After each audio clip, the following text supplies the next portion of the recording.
وقال النبي صلى الله عليه وسلم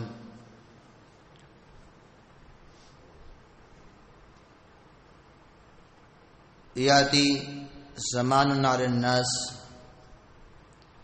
يحدثون الأحاديث لا يعرفونهم أو كما قال. اللہ ذو الجلال والاکرام نے ہمیں جو دین عطا کیا ہے اس کی بنیاد اللہ کی وحی ہے، اور وہ وحی دو صورتوں میں موجود ہے.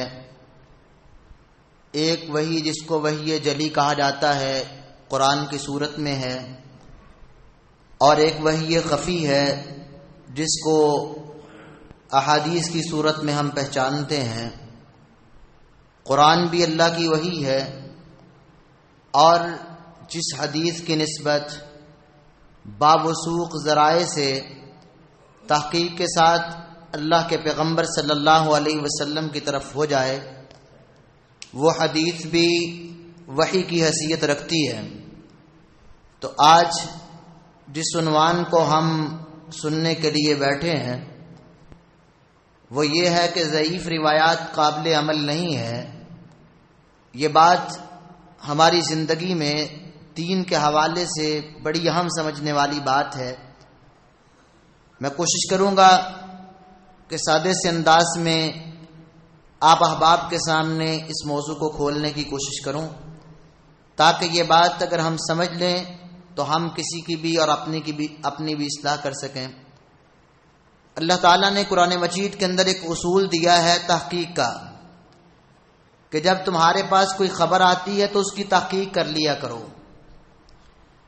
اور سیدنا ابو ہریرہ رضی اللہ عنہ فرماتے ہیں اللہ کے نبی صلی اللہ علیہ وسلم نے ارشاد فرمایا کہ کچھ ایسے لوگ آئیں گے، فتنوں کا دور ہوگا، ایسی ایسی باتیں سنائیں گے کہ جو باتیں نہ تم نے سنی ہوں گی نہ تمہارے آباء و اجداد نے سنی ہوں گی.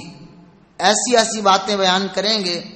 فَإِيَّاكُمْ وَإِيَّاهُمْ، تو اپنے آپ کو ایسی باتوں سے دور رکھو اور فتنے کے اندر مبتلا نہ ہو جانا. تو غیر معروف، غیر تحقیق شدہ، بناوٹی باتیں دین کا حصہ نہیں بن سکتی.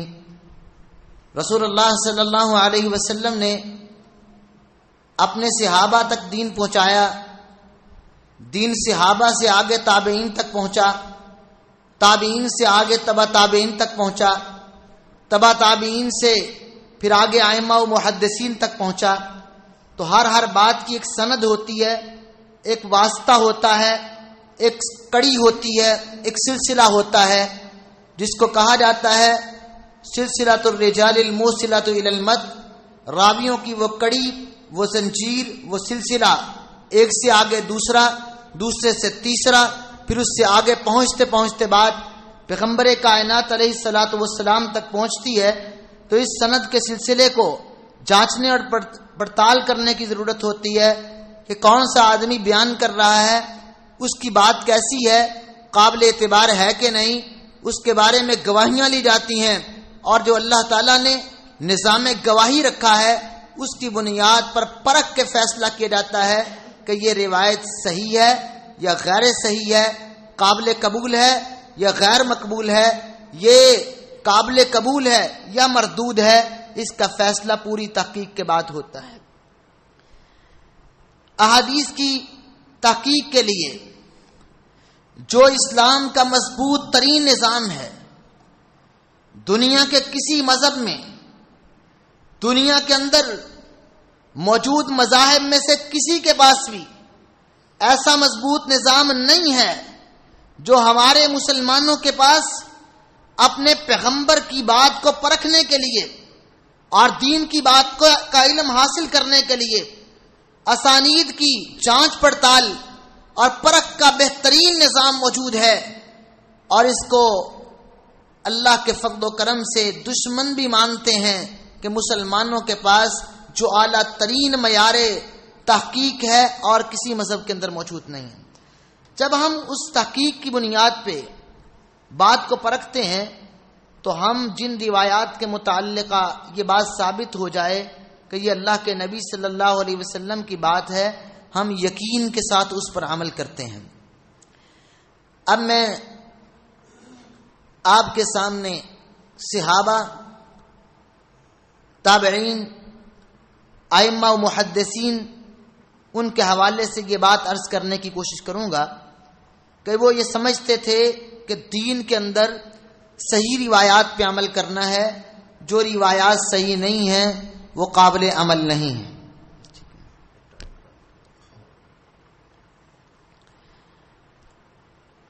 ایک تابعی، بشیر اس کا نام ہے، مفسر قرآن سیدنا عبداللہ ابن عباس رضی اللہ تعالی عنہ کے سامنے بیٹھ کر روایات بیان کرنا شروع کرتا ہے کہ اللہ کے پیغمبر نے یہ بات کہی، اللہ کے پیغمبر نے یہ بات کہی، اللہ کے پیغمبر نے یہ بات کہی۔ اب ایک تابعی جس نے نبی کائنات علیہ الصلوۃ والسلام سے ملاقات نہیں کی ہوتی، ایک تابعی نے اللہ کے نبی کا زمانہ نہیں پایا، حالت ایمان میں آپ سے ملا نہیں ہے، تو اب اس تابعی نے کس سے بیان کیا، اس کو کس نے یہ بات بتائی؟ یہ درمیان میں صحابی کا واسطہ جب چھوٹ جائے، تابعی ڈائریکٹ اللہ کے پیغمبر کا نام لے رہا ہو تو اس کو مرسل روایت کہا جاتا ہے، اور تحقیق کے مطابق مرسل روایت دین میں حجت نہیں ہے، وہ ضعیف کی قسم ہوتی ہے۔ بنیادی طور پر جب یہ بات ثابت ہو گئی کہ ایسی بات ضعیف ہوتی ہے تو سیدنا عبداللہ ابن عباس رضی اللہ عنہ کے سامنے جب اس نے روایات بیان کی تو عبداللہ ابن عباس رضی اللہ عنہ نے اس کی کوئی بات قبول نہیں کی۔ اللہ کے پیغمبر صلی اللہ علیہ وسلم کا نام لے رہا ہے، لیکن جب تابعی نے یہ بات اللہ کے نبی سے ڈائریکٹ بیان کرنا شروع کی، سند درمیان میں منقطع ہوئی، تو عبداللہ ابن عباس رضی اللہ عنہ نے اس کی کسی بات کو قابل التفات اور قابل قبول نہ سمجھا، اور یہ بات واضح کی کہ صحابہ کے نزدیک مرسل روایت حجت نہیں تھی، اللہ کے پیغمبر صلی اللہ علیہ وسلم کے صحابہ صحیح روایات قابل قبول سمجھا کرتے تھے۔ امام احمد بن حنبل رحمۃ اللہ علیہ فرماتے ہیں کہ میں امام شافعی رحمۃ اللہ علیہ سے ملا، امام شافعی رحمۃ اللہ علیہ مجھے کہنے لگے کہ تم رجال کے علم میں، راویوں کی تحقیق کے علم میں مجھ سے آگے بڑھے ہوئے ہو۔ امام احمد بن حنبل شاگرد ہیں، امام شافعی استاد ہیں، بسا اوقات شاگرد کا علم تحقیق کے زاویوں سے استاد سے بھی بڑھ جاتا ہے۔ تو امام شافعی رحمۃ اللہ علیہ کہنے لگے کہ مجھے وہ روایات بیان کرو جو صحیح ہیں، کو بیان کرنے والا عراقی ہو، بیان کرنے والا شامی ہو، بیان کرنے والا کوفی ہو، بیان کرنے والا بصری ہو، بیان کرنے والا کسی بھی علاقے کا ہو، لیکن احمد بن حنبل تم مجھے جو بھی صحیح روایت بیان کرو گے فانا اذهب به، میں اس کو ہی اپنا مذہب بنا لوں گا۔ امام شافعی رحمۃ اللہ علیہ امام احمد بن حنبل رحمۃ اللہ علیہ کے سامنے مسلک محدثین کو واضح کرتے ہیں کہ یاد رکھ امام احمد، میں اپنے وقت کے اندر علم و فضل کا بڑا آدمی سمجھا جاتا ہوں، لیکن تمہارے سامنے واضح کر رہا ہوں کہ جو صحیح روایت بیان کرو گے وہی امام شافعی کا مذہب ہوگا۔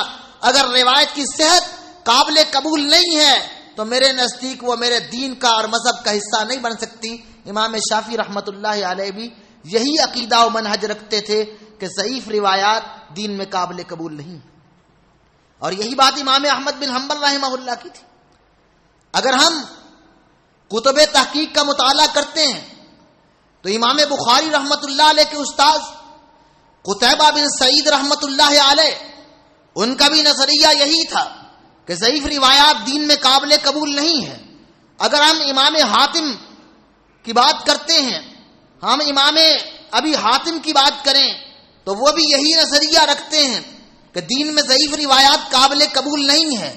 مسئلہ احکام کا ہو تب بھی، مسئلہ عقیدے کا ہو تب بھی، مسئلہ اعمال کا ہو تب بھی، مسئلہ فضائل اعمال کا ہو تب بھی، کسی بھی صورت میں ضعیف روایات کی نسبت پیغمبر کی طرف کرنا یہ درست نہیں ہوتا، اس لیے ضعیف روایات دین کا حصہ نہیں۔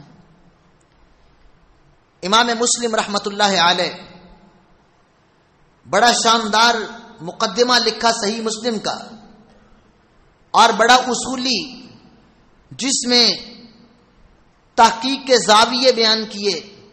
امام مسلم رحمۃ اللہ علیہ نے کافی لمبی بات کی، جس کا خلاصہ امام ابن رجب حنبلی رحمۃ اللہ علیہ علل الترمذی کے اندر بیان کرتے ہیں کہ امام مسلم رحمۃ اللہ علیہ نے اپنی صحیح مسلم کے مقدمے میں جو بات عرض کر دی ہے اس کا خلاصہ یہ ہے کہ مسئلہ عقیدے کا ہو تب بھی، مسئلہ اعمال کا ہو تب بھی، دین کے اندر حجت اور دلیل صرف صحیح روایات ہیں، جو روایات ضعیف ہیں وہ دین کا حصہ نہیں۔ امام مسلم رحمۃ اللہ علیہ صحیح مسلم کے مقدمے میں یہی عقیدہ و منہج بیان کرتے ہیں۔ حضرات، اب صحیح روایت کیا ہوتی ہے، ضعیف روایت کیا ہوتی ہے، میں تھوڑی سی وضاحت کے بعد آپ کے سامنے اسی منہج کو مزید آگے بڑھاتے ہوئے پھر کچھ ضعیف روایات فضائل کے حوالے سے، فضائل اعمال کے حوالے سے نظریات بیان کرنے کی کوشش کروں گا۔ صحیح روایت کیا ہوتی ہے؟ ما رواہ عدل تام الضبط متصل السند غیر معل ولا شاذ، جس کو روایت کرنے والا آدمی عادل ہو، تام الضبط اس کا حافظہ پختہ ہو، متصل السند وہ شخص جس سے بیان کر رہا ہے اس سے ملاقات ہوئی ہو، غیر معل ولا شاذ کوئی اس میں کوئی خفیہ علت نہ ہو، کوئی ایسی کمزوری نہ ہو کہ جس کو ماہر محدثین جانتے ہیں، ظاہر بالکل صحیح سالم لیکن خفیہ کوئی اس کے اندر علت موجود ہے، اور شاذ بھی نہ ہو کہ ہے تو آدمی ثقہ پختہ قابل قبول لیکن کئی ثقہ راویوں کی مخالفت کر رہا ہے، یا ہے تو یہ بھی اچھا قابل قبول آدمی لیکن افسنے سے اوثق بڑے پختہ راوی کی مخالفت کر رہا ہے۔ جب کسی حدیث کے بیان کرنے والے تمام راوی عادل ہوتے ہیں، تام الضبط ہوتے ہیں، سند متصل ہوتی ہے، کوئی خفیہ علت نہیں ہوتی اور مخالفت بھی نہیں ہوتی، تو اس کو حدیث صحیح کہا جاتا ہے۔ اور حدیث حسن جس میں راوی کا حافظے کا وہ اعلیٰ معیار تو نہیں ہوتا جو صحیح میں ہوتا ہے، لیکن اس سے کم، تو صحیح اور حسن دونوں روایات قابل قبول ہیں، مقبول کی قسمیں ہیں، ان پہ عمل ہوتا ہے، لیکن ایک حدیث مردود ہے کہ جس کے اندر نہ صحیح کی شرطیں نہ حسن کی شرطیں، ضعیف راوی موجود ہوتے ہیں، کبھی کوئی کذاب آ گیا، کبھی کوئی متہم بالکذب آ گیا، کہیں فاسق آدمی آ گیا، کہیں خراب حافظے والا آ گیا، کہیں مجہول آدمی آ گیا، کبھی کوئی مبہم راوی آ گیا، مختلف وجوہات کی بنیاد پر وہ روایت قابل قبول نہیں رہتی۔ تو جو روایت اس قسم کی ہوتی ہے اس کو ضعیف کہتے ہیں۔ ضعیف کا مطلب کیا ہے؟ ضعیف کا سادے لفظوں میں مطلب یہ ہے کہ اس بات کے اندر شبہ پیدا ہو گیا ہے کہ یہ اللہ کے نبی کی بات ہے کہ نہیں ہے، اور میری اور آپ کے پیغمبر نے کیا کہا؟ من اتقى الشبهات فقد استبرأ لدینہ وعرضہ، جو آدمی شبہ کی باتوں سے بچ جاتا ہے وہ اپنے دین کو محفوظ کرتا ہے، اپنی عزت کو بھی محفوظ کرتا ہے۔ تو جب ضعیف روایت کی نسبت پیغمبر کی طرف کرنا مشکوک قرار پا گیا کہ پتہ نہیں اللہ کے نبی کی بات ہے کہ نہیں، بیان کرنے والا راوی ہی قابل اعتبار نہیں، تو جس کی گواہی کی بنیاد پہ ہم نے کہنا تھا کہ ہاں یہ اللہ کے نبی کی بات ہے، فلاں آدمی بات کر رہا ہے اور اس کے بارے میں گواہی دینے والے گواہی دیتے ہیں، یہ ثقہ ہے، سچا ہے، قابل اعتبار ہے، میں اس کی گواہی کو قبول کرتا ہوں۔ پھر وہ جس سے بیان کرتا ہے اس کے بارے میں گواہیاں، ہاں یہ قابل اعتبار آدمی ہے، ہم نے اس کی بھی گواہی قبول کی، پھر اس نے آگے بیان کیا، ہم نے اس کی بھی گواہی قبول کی۔ تو جس کی گواہی قبول کرنی ہے اگر وہ خود ہی قابل اعتبار نہیں ہے تو ہم کیسے اس کی نسبت پیغمبر کی طرف کر سکتے ہیں؟ جب پیغمبر کی طرف نسبت صحیح نہیں ہے تو ہم اس کو دین کی بات کیسے بنا سکتے ہیں؟ سادہ لفظوں میں پیغمبر کی طرف نسبت اس کی مشکوک ہو جاتی ہے، لہذا ہم اس کو قابل قبول اور اللہ کے نبی کی طرف منسوب نہیں کر سکتے۔ اب اس حوالے سے دو نظریے موجود ہیں ضعیف روایات کے متعلقہ۔ پہلا نظریہ یہ ہے کہ عقائد و احکام میں سب متفق ہیں کہ مسئلہ عقیدے کا ہو، ضعیف روایت قابل قبول نہیں، مسئلہ احکام کا ہو، ضعیف روایت قابل قبول نہیں۔ شریعت کے جو بھی ہم اعمال کرتے ہیں اس پہ ایک حکم لگتا ہے، یہ فرض ہے، یہ مستحب ہے، یہ مندوب ہے، یہ مکروہ ہے، یہ مباح ہے، یہ حرام ہے، یہ جو احکام لگتے ہیں۔ تو شریعت کے 5 احکام کے بارے میں لوگ متفق ہیں کہ ضعیف روایت سے یہ احکامات ثابت نہیں ہوتے، کوئی فرضیت ثابت نہیں ہوتی، کسی کا مستحب ہونا ثابت نہیں ہوتا، حرام ہونا ثابت نہیں ہوتا، مکروہ ہونا ثابت نہیں ہوتا، مباح ہونا ثابت نہیں ہوتا۔ تو یہ شریعت کے جب احکامات ضعیف روایات کے ذریعے ثابت نہیں ہوتے تو وہ قابل قبول بھی نہیں ہے۔ ایک نظریہ یہ پایا جاتا ہے کہ چلیں ٹھیک ہے، عقیدے میں تو ضعیف روایات قابل قبول نہیں، احکام میں ضعیف روایات قابل قبول نہیں، لیکن فضائل اعمال میں تو قبول ہونی چاہیے، فضیلت کی بات تو مان لیں۔ سادہ سی بات ہے کہ ہم ضعیف روایت کو احکام کے مسئلے میں قابل قبول کیوں نہیں سمجھ رہے؟ احکام میں قابل قبول کیوں نہیں سمجھ رہے؟ وجہ اور سبب کیا ہے؟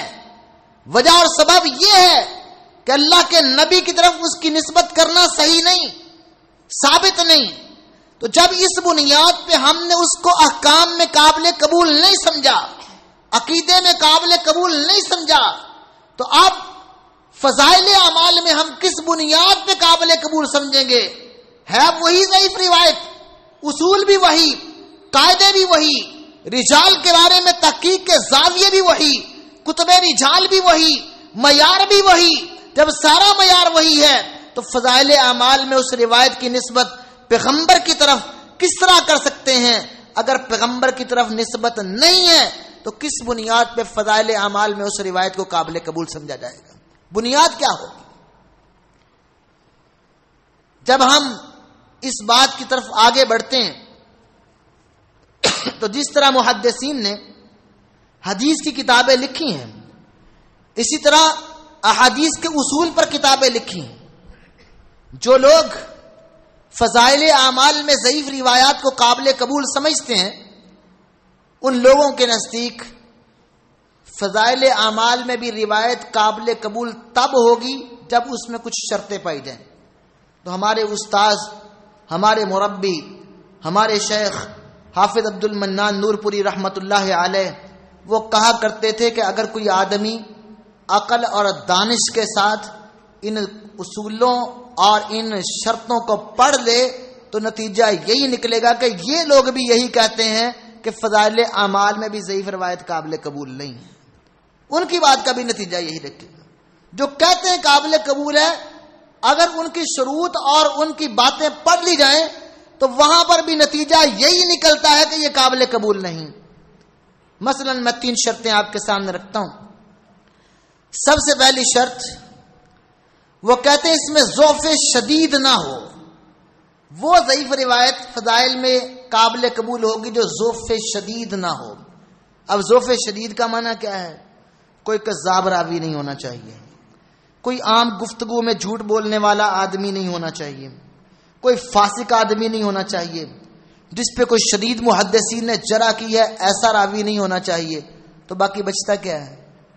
تو جب اس قسم کے راوی کی بات قابل قبول نہیں ہے تو پھر باقی راوی ان کی بھی وہ کہتے ہیں کہ پھر دوسری شرط یہ ہے کہ جو ضعیف روایت ہے نا فضائل میں، اس کی اصل کسی اور صحیح روایت میں موجود ہونی چاہیے۔ جب اس کی اصل کسی اور روایت صحیح میں موجود ہے تو قبولیت کی بنیاد تو وہ ہوگی، ضعیف روایت کیسے پھر حجت ہو گئی؟ دوسری شرط یہ لگاتے ہیں کہ جو فضائل میں ضعیف روایت آپ نے قابل قبول سمجھنی ہے اس کی اصل کسی اور صحیح روایت میں موجود ہونی چاہیے. اور پھر تیسری شرط یہ لگاتے ہیں کہ جب آپ ضعیف روایت پہ عمل کر رہے ہیں تو آپ کا یہ عقیدہ نہیں ہونا چاہیے کہ یہ اللہ کے نبی کی بات ہے. بھی اگر ہمارا عقیدہ یہ ہے, ہم پختگی سے یہ نہیں کہہ رہے کہ یہ اللہ کے نبی کی بات ہے, تو ہم عمل کس بنیاد پہ کر رہے ہیں؟ ہم نے تو عمل کرنا ہے رسول اللہ کی بات کو لے کے. ہم نے تو عمل کی بنیاد رکھنی ہے, شریعت کی بنیاد رکھنی ہے, دین کی بنیاد رکھنی ہے کہ یہ اللہ کی بات ہے, رسول اللہ کی بات ہے. جو بات میں نے ابتدا میں کہی تھی کہ ہمارے دین کی بنیاد اللہ کی وحی ہے, اور جب ہم اللہ کی وحی کا ثبوت چاہتے ہیں تو وحی کے لیے پختہ ثبوت چاہیے کہ یہ واقعی وحی کی بات ہے. جب ہم قید فضائل میں ضعیف روایات قابل قبول ہیں لیکن عقیدہ یہ ہو کہ یہ اللہ کے نبی کی بات ہے, تو نتیجہ کیا نکلا کہ ہم اس کو نبی کی بات تسلیم نہیں کر رہے اور ساتھ کہہ بھی رہے ہیں کہ قابل قبول ہے. تو لہذا ان شروط اور قیود کے ساتھ نتیجہ یہی نکلتا ہے کہ ضعیف روایات قابل قبول نہیں. 2-3 اور شرطیں بھی لگائیں لیکن میں ان تفاصیل میں نہیں جا رہا.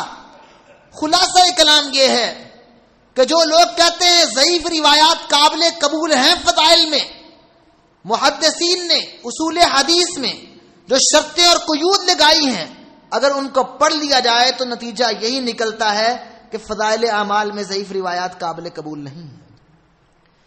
حضرات, جب ہم پوری گہرائی کے ساتھ غور و فکر کرتے ہیں تو ہمارے سامنے یہ بات سامنے آتی ہے کہ جب لوگوں نے اس معاملے کے اندر ڈھیل کی اور ضعیف روایات کا سہارا لیا, عقائد بگڑے, بدعات عام ہوئیں, خرافات کو دین کا حصہ بنایا گیا, چلتی پھرتی باتیں عام پھیلا دی گئیں اور ذرا بھی خیال نہیں کیا گیا کہ ہم تحقیق کے زاویوں پہ پورے اتریں. نتیجہ یہ نکلا کہ امت اختلافات کا شکار ہوئی, انتشار ہوا, ہر کوئی اپنی بات دینے لگا اور لوگوں کو ایک میٹھی سی بات دے دی گئی کہ یہ تو فضائل اعمال ہے, یہاں سب چلتا ہے. حضرات, آئیے اگر ہم دیکھتے ہیں تو اسی بنیاد پہ لوگوں نے کس قدر دین کو بگاڑ کے رکھ دیا ہے. اس حوالے سے عقائد کے اندر بھی ضعیف روایات کو شامل کر لیا گیا اور نام فضیلت کا رکھ دیا گیا. اعمال میں بھی ضعیف روایات کا سہارا لیا گیا اور نام دین رکھ دیا گیا. ہمیں یہ آج پکی طرح آج کی اس نشست میں یہ بات ذہن نشین کر لینی چاہیے اور آج کا یہ سبق اچھی طرح دہرا لے. یہ تعلیم و تزکیہ پروگرام جس کے اندر آپ ان عنوانات کا انتخاب کرتے ہیں یہ آپ کے لیے پیغام حق کا ایک راستہ ہے, اپنی ذات تک محدود کرنے کا ہی نہیں. یہ علم کا راستہ خود سیکھ کر آگے سکھانے کی بات ہے. آج یہ نظریہ اور ذہن اپنے اندر پختہ کر لیں کہ جو ضعیف روایت ہوتی ہے اس کی نسبت اللہ کے پیغمبر کی طرف وہ پختہ نہیں ہوتی, مشکوک ہو جاتی ہے. اور دین مشکوک چیزوں کا نام نہیں, دین پختہ چیزوں کا نام ہے. تو ضعیف روایات سے نہ عقیدہ ثابت ہوتا ہے, نہ کوئی عمل ثابت ہوتا ہے, نہ کوئی فضیلت ثابت ہوتی ہے, نہ احکام ثابت ہوتے ہیں. ضعیف روایات کسی بھی معاملے میں ہوں وہ ان کی نسبت اللہ کے پیغمبر کی طرف نہیں کی جا سکتی. جب نسبت پیغمبر کی طرف نہیں ہے تو ہم پختگی سے ان کو دین کا حصہ قرار نہیں دے سکتے ہیں. عقیدے کی بات آئی تو ضعیف روایات کی بنیاد پہ لوگوں نے عقائد بگاڑے. امام حاکم رحمت اللہ علیہ مستدرک حاکم میں ایک روایت نقل کرتے ہیں, آدم علیہ الصلوۃ والسلام کی توبہ قبول نہیں ہو رہی تھی. انہوں نے آسمان کی طرف دیکھا تو ان کی نگاہ عرش پہ پڑی. وہاں پہ کلمہ لکھا ہوا تھا, لا الہ الا اللہ محمد الرسول اللہ صلی اللہ علیہ وسلم. انہوں نے دیکھا کہ اللہ تو نے اپنے نام کے ساتھ جو نام ملایا ہے یہ تیرے کوئی مقرب کا ہی نام ہو سکتا ہے. تو انہوں نے پھر محمد صلی اللہ علیہ وسلم کے وسیلے سے اللہ سے دعا کی اور معافی مانگی. تو اللہ نے نبی کے وسیلے سے آدم علیہ السلام کی دعا کو قبول کر لیا۔ یہ امام حاکم کی روایت کا خلاصہ ہے جو امام حاکم رحمت اللہ علیہ مستدرک حاکم میں لائے ہیں۔ اب کتنے ہی ایسے غلط عقائد کے حاملین لوگ ہیں جنہوں نے اپنی دعاؤں میں وسیلے کو، جس کو قرآن مجید کے اندر شرک اور ساری قسموں میں سے کچھ بدعات ہیں یہ قرار دیا گیا ہے، اس کو دین کا حصہ بنانے کے لیے اس قسم کی ضعیف روایت کا سہارا لیا ہے۔ اور یہ ضعیف روایت ہے جس کو محدثین نے موضوع قرار دیا ہے، من گھڑت قرار دیا ہے۔ جب ہم نے ضعیف روایات کے لیے راہ نکالی کہ یہ بھی کسی صورت میں قابل قبول ہو جاتی ہیں، تو لوگوں نے عقائد کے لیے بھی غلط قسم کی ایسی روایات جو اللہ کے قرآن کے خلاف تھیں ان کو بھی دین کا حصہ بنانا شروع کر دیا۔ قرآن مجید میں کائنات کے رب نے کیا کہا؟ فَتَلَقَّى آدَمُ مِن رَبِّهِ كَلِمَاتٍ فَتَابَ عَلَيْهِ إِنَّهُ هُوَ التَّوَّابُ الرَّحِيمُ کہ آدم علیہ السلام نے توبہ کے لیے کوئی آسمانوں کی طرف نگاہ نہیں اٹھائی، کوئی عرش پہ لکھا ہوا کلمہ نہیں لکھا، کوئی آسمان کے دروازے کھول کے آدم علیہ السلام کو یہ چیزیں نہیں بتائی گئیں۔ فَتَلَقَّى آدَمُ مِن رَبِّهِ كَلِمَاتٍ آدم علیہ السلام نے کلمات رب سے سیکھے ہیں۔ 8ویں پارے میں اللہ فرماتے ہیں وَقَالَ رَبَّنَا ظَلَمْنَا أَنفُسَنَا وَإِن لَّمْ تَغْفِرْ لَنَا وَتَرْحَمْنَا لَنَكُونَنَّ مِنَ الْخَاسِرِينَ انہوں نے دعا ان کلمات سے کی تھی، ربنا ظلمنا انفسنا وَإِن لَّمْ تَغْفِرْ لَنَا وَتَرْحَمْنَا لَنَكُونَنَّ مِنَ الْخَاسِرِينَ ڈائریکٹ کائنات کے رب کو پکارا ہے۔ اب ایک بیان رب ذوالجلال کا ہے، رب کے قرآن کا ہے، ربنا سے آغاز ہے، کسی وسیلے واسطے کی بات نہیں ہے۔ ایک بیان قرآن کا ہے، ایک بات ضعیف روایت کی ہے۔ ضعیف روایت کہتی ہے نہیں وسیلہ محمد صلی اللہ علیہ وسلم کا تھا، بدعتی لوگوں نے عقیدہ یہ بنایا کہ ہاں نبی کے وسیلے سے پکارو گے ملتا ہے، آدم کی توبہ قبول ہوئی ہے۔ آج ممبر و محراب پہ یہ غلط روایات بیان کر کے عقیدوں کا بگاڑ آتا ہے، بات کرتے ہیں تو کہتے ہیں یہ فضائل محمد کی بات ہے صلی اللہ علیہ وسلم، اس میں میرے نبی کی عظمت کی بات ہے۔ فضائل میں تو ضعیف روایات چل جاتی ہیں، لیکن میں بتانا چاہتا ہوں جب یہ راستہ کھلے گا تو عقیدے سالم نہیں رہیں گے، شرک کے دروازے کھلیں گے جب ضعیف روایات کو ہم سہارا بنانا شروع کر دیں گے۔ بات آگے بڑھتی ہے، رسول کائنات علیہ الصلوۃ والسلام کے فضائل میں کوئی اور آگے بڑھتا ہے۔ روایت کتب روایات نہیں ہوتی ہیں، لیکن محدثین بیان کر کے تحقیق کے دروازے کھول گئے کہ اب تحقیق کر لینا کہ من حج فلم یزر قبری فقد جفا، کہنے لگے جس نے حج کیا میری قبر کی زیارت نہ کی اس نے جفا کشی کی ہے۔ ایک دوسری روایت میں جو آدمی آیا اس نے میری قبر کی زیارت کی وہ ایسے ہی ہے جیسے اس نے زندگی میں میری ملاقات کی ہے۔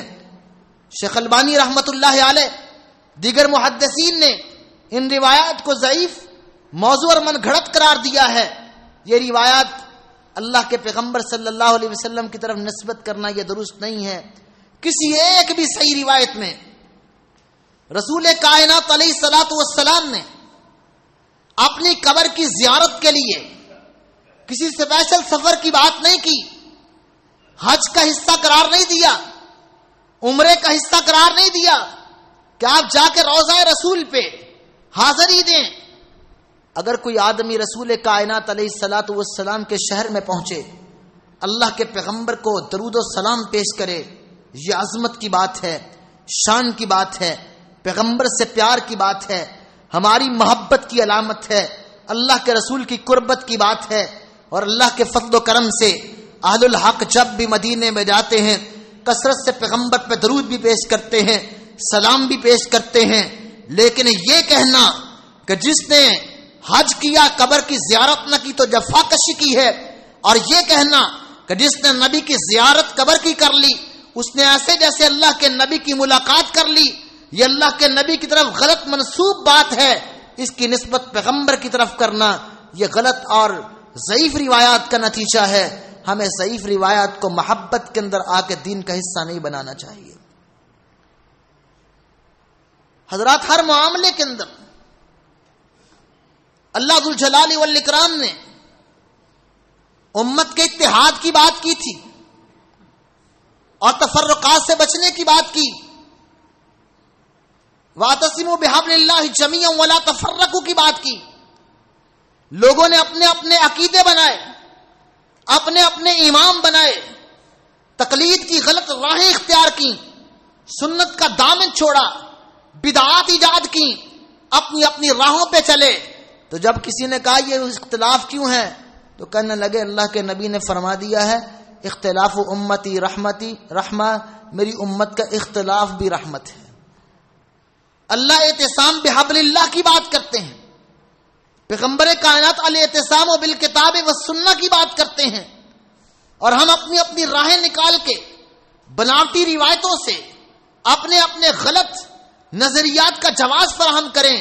شریعت اجازت نہیں دیتی کہ ہم اس قسم کی باتوں کو دین کا حصہ بنا کے امت میں تفرقے کی بات کریں۔ کوئی اٹھتا ہے تو گردن کا مسا شروع کرتا ہے، پوچھتے ہیں اس کی دلیل کیا ہے؟ کہتے ہیں اللہ کے پیغمبر نے فرمایا ہے مسح الرقبتی اتاکم من الغل، جو گردن کا مسا کر لے وہ بھی الٹے ہاتھوں سے، وہ قیامت کے دن اس کے گلے میں اللہ تعالیٰ توق نہیں پہنائیں گے، اس کی گردن محفوظ ہو جائے گی۔ ہم نے کہا لکھی کہاں ہے؟ یہ روایات ہیں، تحقیق ہوئی بناوٹی ہیں، تو بناوٹی باتوں کو تم اپنے روزمرہ کے اعمال کا حصہ بنانا چاہتے ہو۔ رسول اللہ صلی اللہ علیہ وسلم نے فرمایا تھا من توضأ کما امر، جس نے ایسے وضو کیا جیسے حکم دیا گیا ہے۔ دوسری روایت نے من توضأ نحو وضوء ھذا، جس نے ایسے وضو کیا جیسے میں نے وضو کیا ہے، تب اس کو اجر و ثواب ملے گا، گناہ اس کے جھڑیں گے، اللہ کے ہاں درجہ طہارت و قبولیت ملے گا۔ تو صحیح روایات سے یہ بات ثابت ہے کہ وضو کا طریقہ وہ قابل قبول ہے جو پیغمبر کا ہے۔ بخاری اٹھائیں، مسلم اٹھائیں، ابو داؤد اٹھائیں، ترمذی اٹھائیں، احادیث کی کتب اٹھائیں، صحیح روایات میں گردن کے مسے کی بات نہیں ہے۔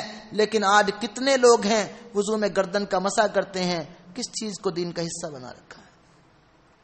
کہتے ہیں جی فضائل ہیں، توق نہیں پہنایا جائے گا، عصمت ملے گی۔ حضرات، ضعیف روایات دین کا حصہ نہیں ہے۔ ایک نہیں، جس مسئلے کو بھی ہم اٹھاتے ہیں مسائل کے اندر احادیث سے ضعیفہ کی برمار کر رکھی ہے۔ آپ مسئلہ اٹھا لیں جنازے کا، بدعات ملیں گی۔ آپ مسئلہ اٹھا لیں نماز کا، لوگوں کے اندر خام خواہ کی باتیں ہیں۔ روزے کا مسئلہ اٹھا لیں، دیگر مسائل اٹھا لیں، اس کی بہت بڑی بگاڑ کی وجہ اور سبب ضعیف روایات ہیں۔ جب ضعیف روایات کا سہارا لیا جاتا ہے تو پھر اس طرح اختلافات بڑھتے ہیں۔ ایک نہیں، بیسیوں روایات آج ہمارے معاشرے کے اندر زبان زد عام ہیں، لوگوں کے اعمال میں چیزیں داخل ہیں، لیکن ہمیں ایک اصول، ایک ضابطہ، ایک قانون اور ایک بات اپنے اندر پختہ کر لینی چاہیے کہ جو شخص بھی خالص دین لینا چاہتا ہے، جو شخص اپنے پیغمبر کی خالص شریعت سمجھنا چاہتا ہے، اس کا معیار یہی ہے کہ جو صحیح روایات ہیں وہی دین کا حصہ ہیں، ضعیف روایات دین کا حصہ نہیں ہیں۔